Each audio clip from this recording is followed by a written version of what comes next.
行了，我们没什么话可说的了，走吧。我还没说完呢。现在我希望谢振宇能够尽快的成长，早一点把我打败。这样的话，我就可以把我身上的责任交给他，让他扛起来。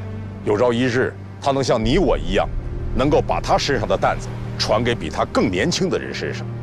首先要把这件事情做好是我的责任，其次也是你，因为时至今日，他的精神导师仍然是你。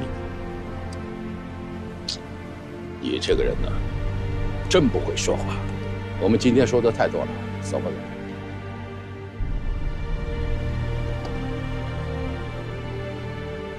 再见。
我现在想的是，不能辜负所有人对我的期望和托付，这其中也包括你。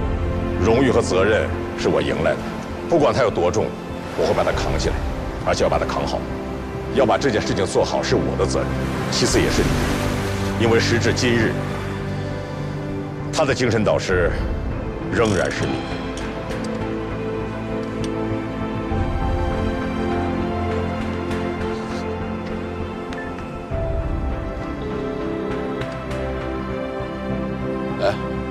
这个啊，是我，老地方，你马上过来，我有话要说。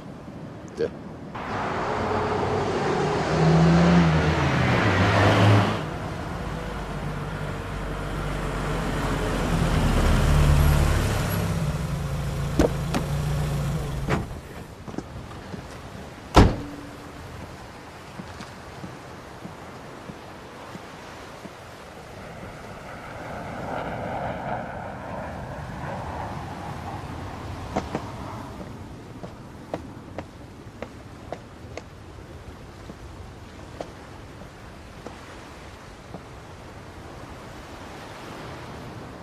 师傅，我来了。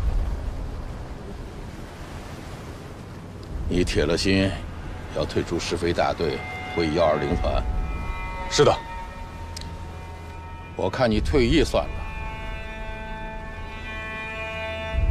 我是在海边出生的，我们那儿的乡亲们呐，这些年一直在搞海水养殖，什么鲍鱼啊、海参呐、山鸡、海菊的。但是销路上有些问题，他们一直想找个能人。帮他们开一家海产品销售公司，我有残疾干不了。我看你退役以后帮他们去卖海参吧，那玩意儿挺赚钱的，用不了多久你就发了。哎，师傅，你别管我，反正从明天开始，我不会再到这里来了。您别这样，您这样我心里难受。你难受什么？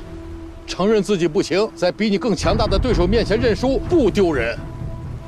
我没想到你的内心会这么脆弱，真让我失望了。是非大队有秦大帝和于涛就够了，他们俩配合默契，思想统一，格局一致，有没有我谢振宇无所谓。你说什么？有没有你谢振宇的无所谓？是吗？是个屁！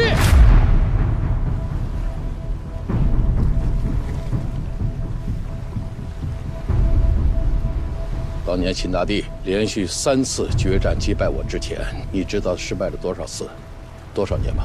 整整5年。如果照你说的那样无所谓，能有他秦大帝的今天吗？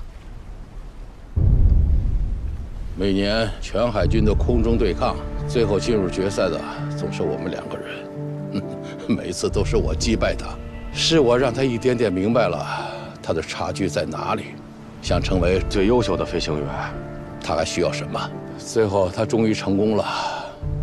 我呢，也弄通了一个道理：一个人的内心，如果强大到足以让他坚持下去，他就总有机会打败他面前那个看起来无比强大的对手。到那个时候，他就成了比对手更强大的人，真正的空中之王。中国海洋和蓝天的主人，从来都是这么练出来的。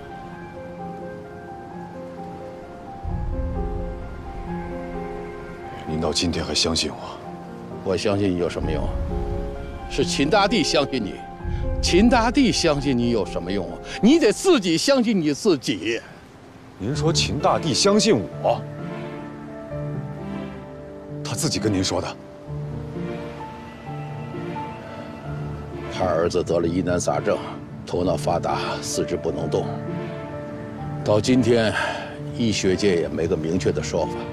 换句话说，无法对症下药。他父亲3年前又得了截瘫，他哪一点比你容易啊？可他刚刚通过你们的队内竞赛，让自己成为了第1试飞员。每一次试验，他都要第1个冲上去面对牺牲。你有没有问过自己，为什么一定应该是他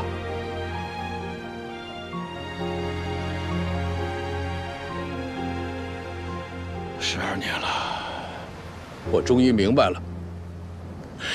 我钓不到那条大鱼了。原来以为你能把秦大帝的本事全部学过来，全变成自己的本事，强大到可以一次又一次全方位的击败他，就像他当年毫不留情的击败我一样。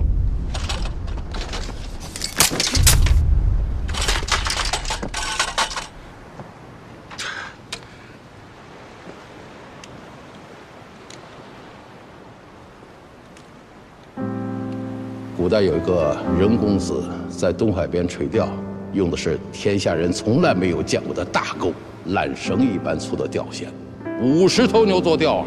终有一天，大鱼来了，海上白浪鼓扇，波涛汹涌，千里之外都能听到那巨大的声响。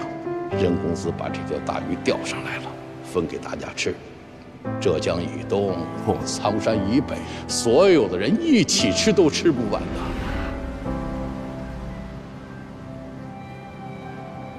师傅，你也想钓上一条这么大的鱼？师傅不行了，但是我的徒弟成功了，我就钓到了天下最大的那一条鱼。秦大帝相信你有什么用啊？你得自己相信你自己。你有没有问过自己，为什么一定应该是他？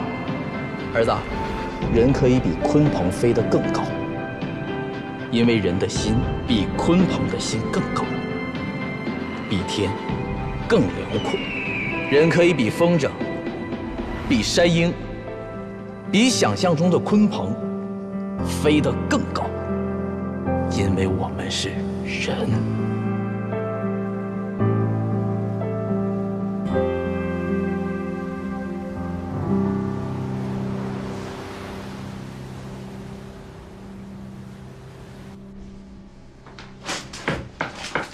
姐姐，怎么样啊，忙的？主任，您什么时候到的？我刚到，来汇报工作。你们要下班了吧？啊，预热的怎么样啊？一切都按部就班，进展顺利。您看看，咱们前期工作是挺繁琐的啊。现在咱们部门人手还不够，正在全国招募。要来咱们这儿的也得是各顶各的顶尖人才才行。在人手到来之前，你们两个还得辛苦一阵子。哎呀，没关系，你们应该做的。主任，您放心吧，我们夏医生一个顶仨，我一个顶半个，一个半，一个半。哎，倒点水啊，主任您坐。怎么样？这些飞行员是不是都很厉害？他们可都是万里挑一的。咱们要拿出咱们专业的劲儿，等人手都到齐了，就得1对1的服务了。放心，大部分都还挺优秀的。大部分？怎么不是全部啊？我们因为刚来，还需要再观察观察。对对对。啊，对了，主任，那个急救那边准备的怎么样了？差不多了。这样的试飞之前从来都没有过，医护人员都是我和张院长从各个医院挑选的。这些飞行员心理压力大，驾驶难度也大。他们把青春和生命都献给了国家和自己的飞行事业，他们是伟大的。今后，咱们在工作当中，如果遇到个话粗话密的，你们可别往心里去啊。不可能，放心吧。啊，刚才张院长给我来电话，特意让我问问你，如果这次任务结束了，愿不愿意直接转到他们军区医院去？他们医院有一批到海外工作的任务，需要心理咨询师，特意让我问问你。夏医生可能要转业了。啊，那多可惜呀！现在正缺你这样的人才。哎呀，主任，你听他瞎说呢。可以给我点时间考虑考虑吗？张院那边能等到我这边任务快结束的时候再回复吗？没问题。谢谢主任。走吧，姑娘们，吃饭去。好。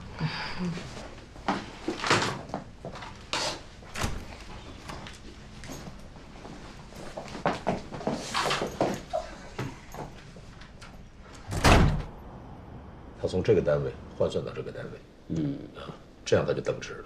哦，报告，进来。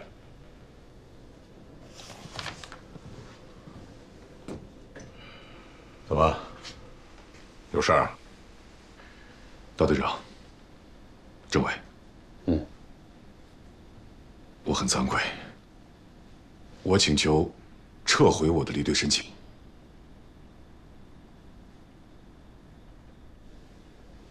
撤回？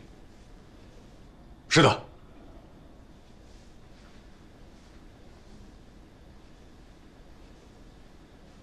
好，我批准了。你回去吧。不用看政委，政委也批准了。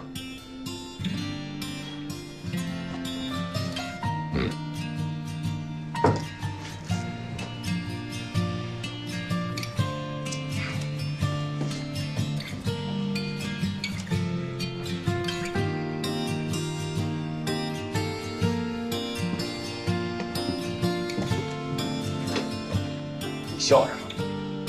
哎，就一个谢振宇撤回了离队申请，就把你高兴成这样。你不要小看我这些小招数啊，有时候挺奏效的。看把你得意的，就你那些土得掉渣的办法，你以为真能治好他的病？谢振宇目前是一块好钢坯子，但是未来能不能成为一块好钢，且得看。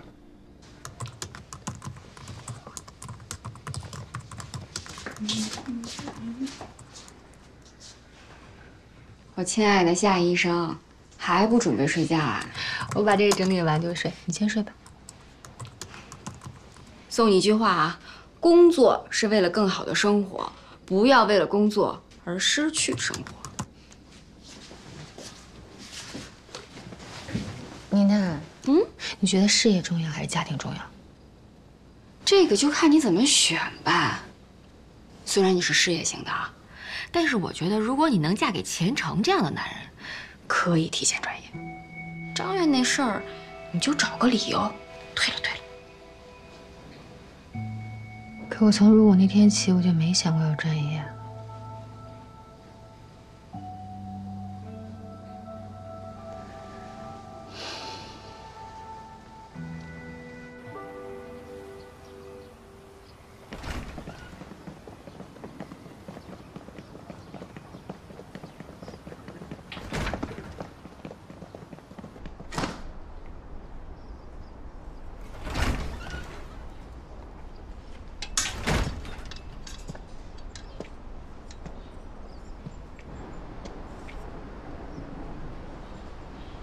回来了，想骂就骂吧，别憋着。有啥可骂的？你心里在想什么，我都知道。你在想，我谢振宇也有当逃兵的这天。长吉和僚机是空战中的战术队形，长吉负责进攻，僚机负责跟上掩护警戒。僚机所处的位置好的时候，僚机进攻，长机负责跟上掩护警戒。但僚机的主要责任是保护长机，让长机可以把所有的精力都放到攻击对手身上。你做僚机一直做得非常好，我当然做得很好。我康延成做你谢振宇的僚机，整整4年零2个月11天，我一直跟随在你背后。我知道你每次训练都是高度集中的，稍不留神我就会跟不上你，所以我除了吃饭睡觉，我打起1000%的精神，为的就是不掉队。我每天都在重复跟上、观察、警戒、掩护，跟上、观察、警戒、掩护。我认为你我之间连讨论信任这2个字都是对信任的亵渎。我们之间早就已经超越了信任这2个字，我认为那是肝胆相照、生死与共。可今天我们还是遇到了这个问题。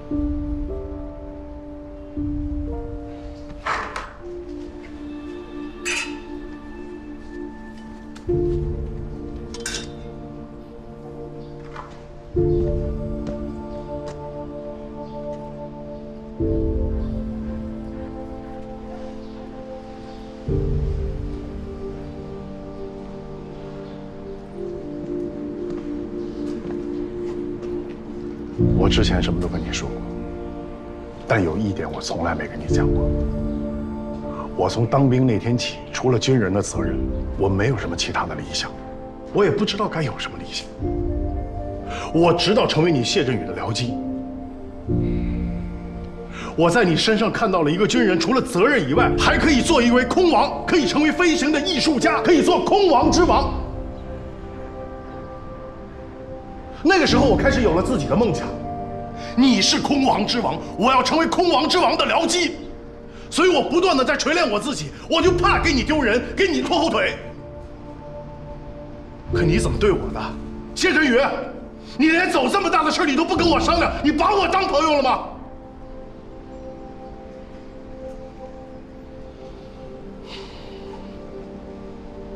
你要认为我是因为你不告诉我生你的气，你大错特错。你知道所有的战友都怎么想你离开的这件事儿吗？如果你认为大家都很希望看到你离开，那你简直是太狭隘了。大家都为你惋惜，没有人相信你会真的离开，因为你是独一无二的。像我康延成这样的僚机，可以有很多，随时都可以换，你不可以，你没有资格自暴自弃。你必须留在这里，以你的经验，以你的技术，你没有别的选择，也没有别的退路，这儿就是你最好的归宿，你知道吗，谢振宇？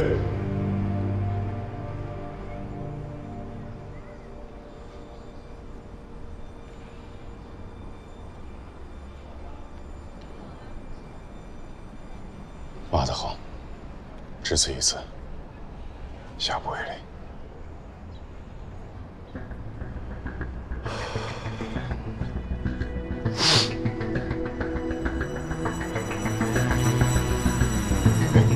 你的理想不是要成为天霸吗？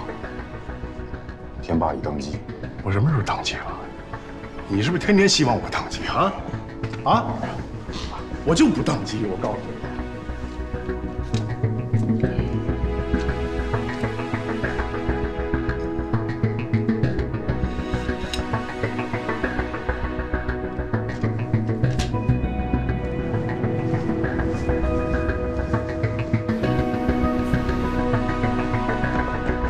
来，集合，跑步！快点，快点，快点！向右看，抻；向前看。从今天开始，按是非顺序列队，开始。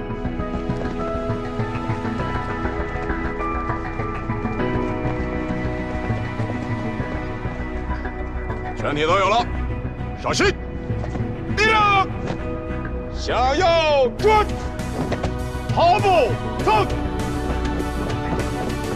我是谢振宇，我需要这次全队对抗赛中秦大队长和于涛那场对决的所有视频资料。干什么？我要向他们学习。让一会儿他们到了，咱们马上开。可以。然后你们说。报告，进来。首长，首长，没来晚吧？就等你们了啊！哎，现在开会，咱们直奔主题。梁总，你先说，说一下你们的安排。喜欢参加部队的会，因为直奔主题。一总还有在座的各位专家领导，我跟周总开这个联席会议，也制定了一些方案。对不起了，秦大队长，我们想加大实验的难度。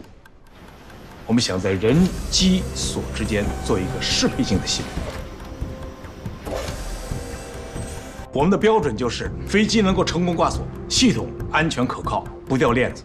在人机所之间，锁是着力点。我们想采取最笨的办法，请我们的试飞员冲击挂锁试验，来检验我们的飞行的速度和重力数值，来验证我们的国产阻拦锁系统是不是能扛住我们舰载机在这个数值范围内的冲击。同时呢，也是对我们试飞员适应能力数值的测试。国外在这个方面是怎么做的，我们不知道，但是这一关就得自己过。我一想到用真人去实验，我这心里啊很惶恐。只要人能扛住，如果人扛不住，我们其他的东西再好，它也解决不了问题。我的话说完了。梁总，你们做过假人的实验吗？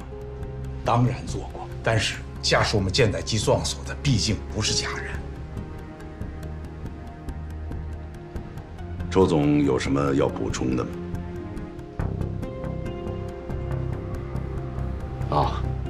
我还是说两句吧。我听说试飞大队为了这一次的试验试飞，已经排出了试飞的顺序。部队的这种工作精神、工作效率，值得我们团队好好的学习啊。昨天我跟一总沟通过了，既然我们大家为了一个共同的目标走到了一起，那有些丑话得罪人的话，我还是想说在前面。一总可以吧？当然可以。秦大弟、陶思勇，两位老总下面要说的话是针对你们俩说的。周总，请讲。我们首先要明确一点，试验试飞是为科研服务的，在这个过程当中，我们可能会有各种各样反反复复的方案调整。我们的科研团队呢，也会向你们的试飞大队提出各种要求，甚至有一些是难以接受的要求。这一点我希望部队方面理解，也希望秦大队长、陶政委在这一方面也有思想准备。我的话完了。两位老总，这件事情昨天晚上首长已经把我们俩找来跟我们谈了，我们支持你们成立专家团，给每一名试飞员进行打分，然后根据打分的情况，按照你们的要求，灵活机动地进行试验试飞。其他的工作我们回去做。好，有这句话，我跟梁总就放心了。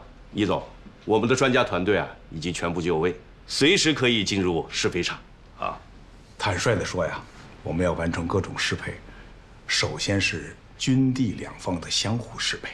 我们这两个团队啊，要完成记录、检测、监测这些飞行的所有数据，并且呢，及时做出调整，确保我们能够高效的、迅速的、胜利的完成这次任务。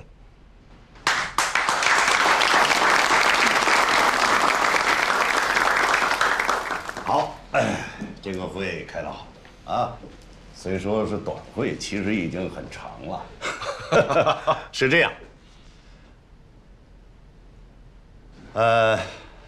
大政方针我们已经上报，得到了授权，那我们就这样定下来了。盲人摸象也好，盲人骑马也好，万事开头难。第一步就是一片漆黑，我们也一定要闯过去。明天早上8点1刻，第一个科目的第一次试验正式开始。8点1刻之前，所有的人必须到场完毕。现在散会，地方的同志可以走了啊，部队的同志要留一下，开一个小会。再见，谢谢，再见啊。好，再见，好，再见。秦大弟，你刚才冲我眨什么眼？有什么话你就说。首长，我没有对你眨眼睛。你没对我眨眼？没有啊。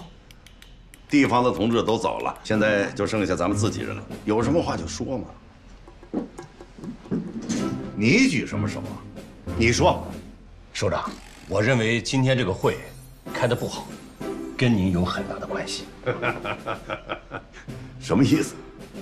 好像试验试飞全是军工单位的事，只要我们试飞大队会开飞机，按照他们的要求去做就好了。是，张司令也一样，好像我们只是他们的试验工具。停，不能这么说话啊！不，首长，陶政委的意思我明白。你什么意思？啊，你也学聪明了是吧？首长，你刚才不是还说吗？地方的同志走了，我们自己人就可以说话嘛。该说的话还是应该说出来，对不对？那你说，我是想说呀，所有的试验完成以后都是要放到航母上去的。舰载机一旦完成了实验试飞，也是要交给我们海军使用的。这些国产的设备和飞机到底怎么样？它需要一个全面的、综合的共识，因为它直接关系到我们海军航母战斗力建设的大事。你没说完，接着说。秦大队长，该你说了，你说吧，你是怎么想的，我是知道的。说，首长，我能说几句吗？你搞什么搞？啊，部队3大民主，军事民主那是我军的传统，这马上就要上战场了，有什么话痛快说。好，那我就痛痛快快地说。为了建设一支世界一流的中国海军，我认为啊，我们应该做这次试验试飞的主人。张司令都听明白了，我的意思就是说啊，我们不管地方上有什么标准，我们应该多一个心眼儿。除了他们的标准之外，我们应该有我们自己的一套标准。如果达不到我们的标准，我们就不让他们过关。你不让谁过关？你不让他们过关，你自己就过不了关。那我们也认了。未来设备上了航母，就是我们的武器，我们一定要对我们的武器性能要完全心中有数。首长，我军的传统战法就是你打你的，我打我的，就是统一战线也要以我为主啊。这样会加大你们的工作量，更会增加试验的危险程度。即便这样，也应该这么去做。首长，喊什么？散会！首长，您还没表态呢。你们在想什么呢？啊？我们是工作在敌占区吗？舰载机的试验试飞，不是军队一家的事业，是全国人民的。我现在就去找周总和梁总商量，把你们的想法光明正大的落实到试验的安排中去。首长英明，伟大，正确，不是一般的。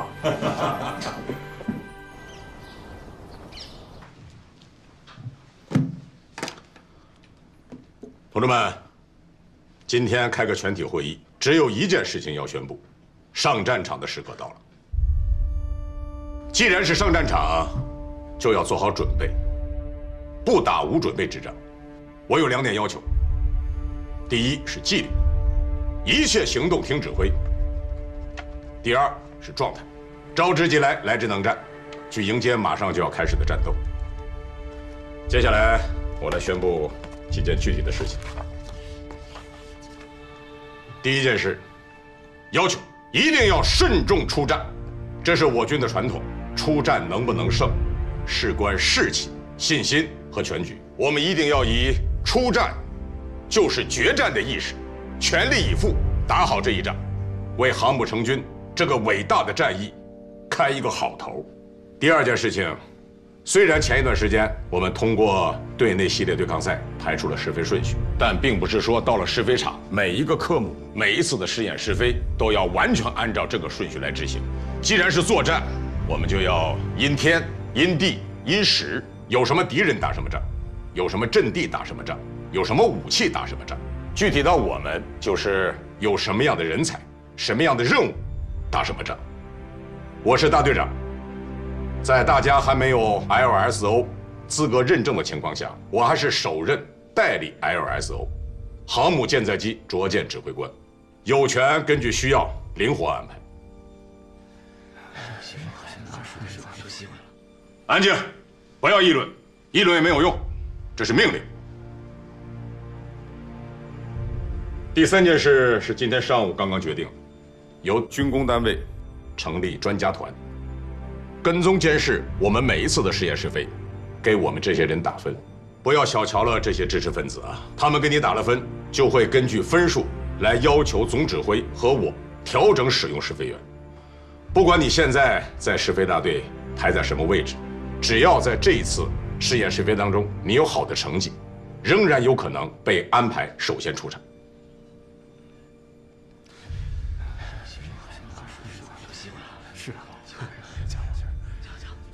现在还有一点时间，吴强负责带领大家到试验试飞场去熟悉场地。散会以后到门口上车。散会。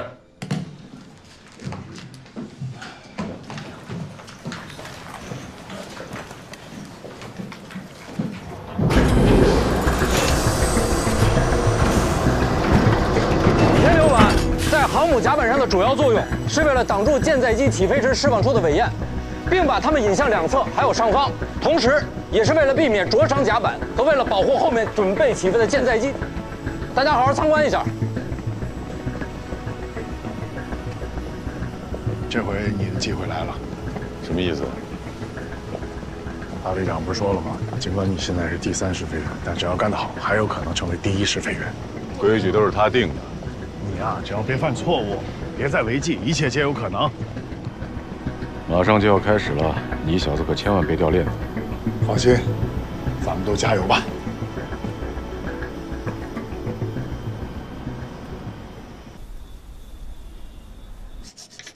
瓜索实验即将展开，说明命运还没有抛弃我。不过这一落一起啊，实在是挺扎心的。一看到这鱼竿，就想起那句成语“当头棒喝”。人怂过，不是不能再雄起。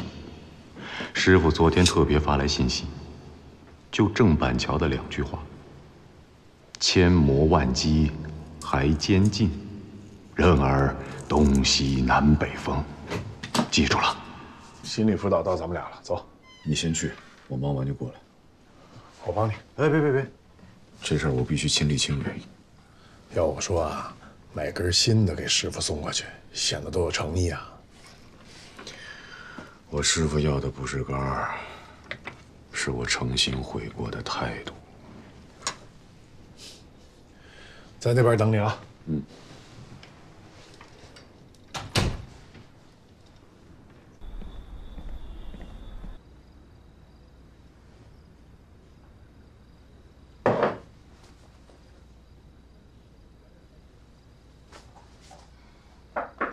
报告。进。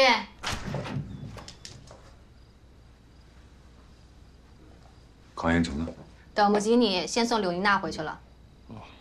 你掐着点来，马上就要吹熄灯号了。你这明显就不想配合我工作啊！我本来也没什么事儿，我能出现在这儿，单纯是为了遵守纪律。你有没有事儿，我说了算。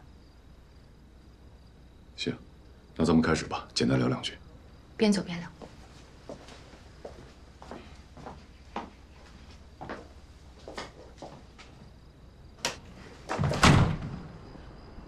你想说点什么？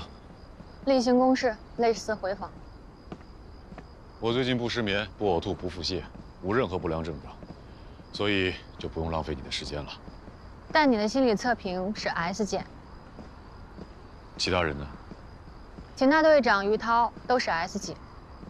差别大吗？理由是什么？他们的心理情绪平稳，而你有波动。你愿意跟我聊聊你的原因吗？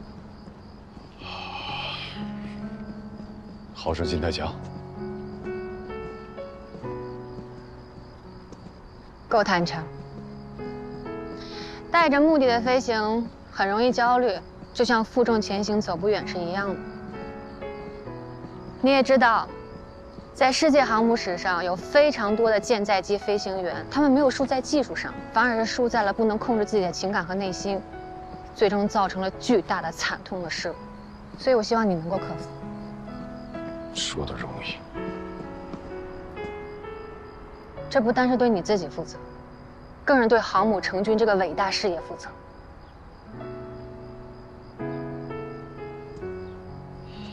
谢谢。我希望你真的懂。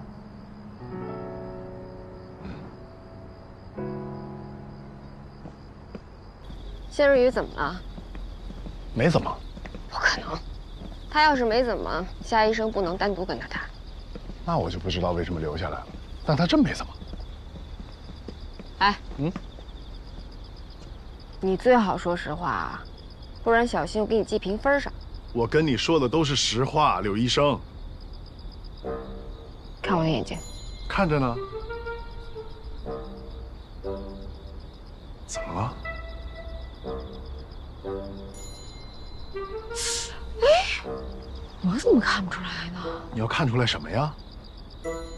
夏医生可厉害了，就这样对视，那眼睛就跟 X 光一样。你发生过什么过往？你以前有过什么事儿？你现在想的是什么？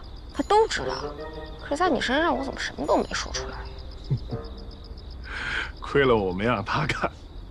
哎，你说这个夏医生不会是学刑侦的吧？不过他是真厉害，老谢他都能看透，我是佩服他。谢振宇啊，他虽然是铜墙铁壁，但是也有缺口。只不过是我没看出。冷了吧？哦，海边城市就是这样的，太阳一落山呢，气温就降下来了。那你干嘛倒着走啊？现在的风速是每秒6.5到7.5米，属于和风。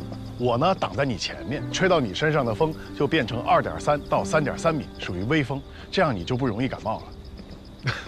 惯性思维，保护好长机是僚机永远的责任。哦，啊，到了，我看着你进去。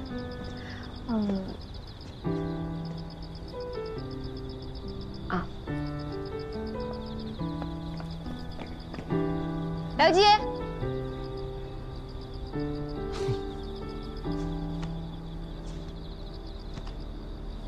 不客气。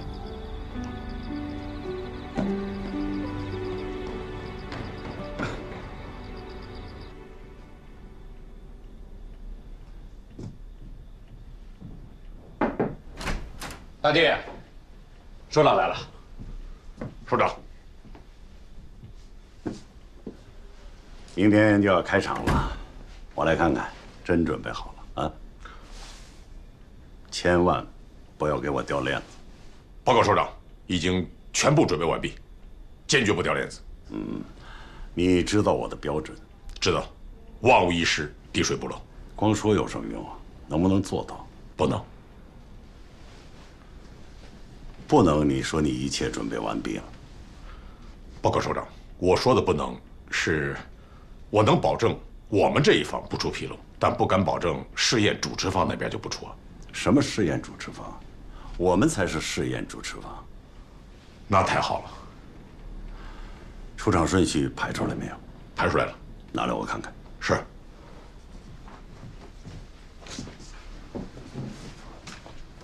首长。明天你还是要第一个上。是的，我是第一试飞员，他是大队长。首长，我正想向您报告，我反对。你反对什么？明天只是试验，又不是飞。虽然明天只是试验，却是我们试飞大队的第一次出击。在战史上，出战往往是形成惯例的开始。你是怕他有了第一次，以后每一次他都第一个上，是吗？是的，首长。大弟他不是一般的飞行员，他更是大队长。是指挥员，接受你的意见，但是明天他还是要第一个上。至于以后嘛，首长，我正要向您请示呢。我想从明天开始，按照我们的需求和状态，自主安排试飞顺序，请首长最好不要再插手，可以吗？首长，这个不可以。这个当然不可以。我不是每天都要插手你们的事情，正常情况下，你可以自主安排，但是你每次都要第一个上，还是需要向我报告。是，我走了，我和张司令还要到基地去看一下。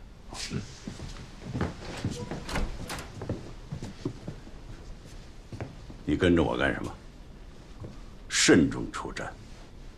慎字怎么写？一个心字，一个真字，真用心了才叫慎。今天晚上要好好的想一想，把事情考虑的更周密一些，困难想的更多一些。到了明天，千万不要给我掉链子，万无一失，滴水不漏，不能光嘴上说。是。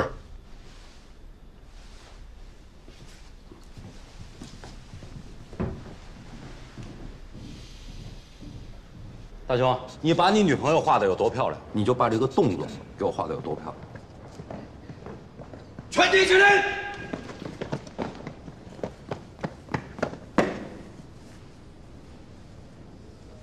首长同志，海军舰载机实验室飞基地特种装备保障大队全队官兵正在休息，请您指示。队长，您改。稍息。是，出去。正在休息，不像啊。这么晚了，怎么还不睡啊？首长，我们就是在休息，我们边学习边休息。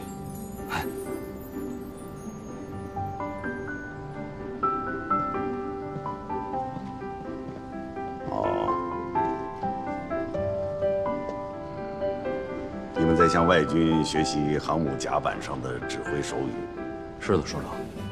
我就实话跟您说吧。我们呀，想睡也睡不着，所以就找了一段外军航母甲板勤务工作人员执行勤务保障的视频。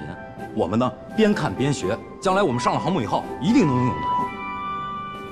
首长，航母这东西我们都没有搞过，不光是舰载机怎么起怎么落是个难题，就连甲板指挥手语我们也都不知道该怎么比划，都是大姑娘上轿头一回啊。所以说，只能发挥他们自己的聪明才智，向外军学习。搞出一套具有中国特色的甲板指挥手语。向外军学习，既要实事求是，还要有所创新。是，更要适合我军的军情。是。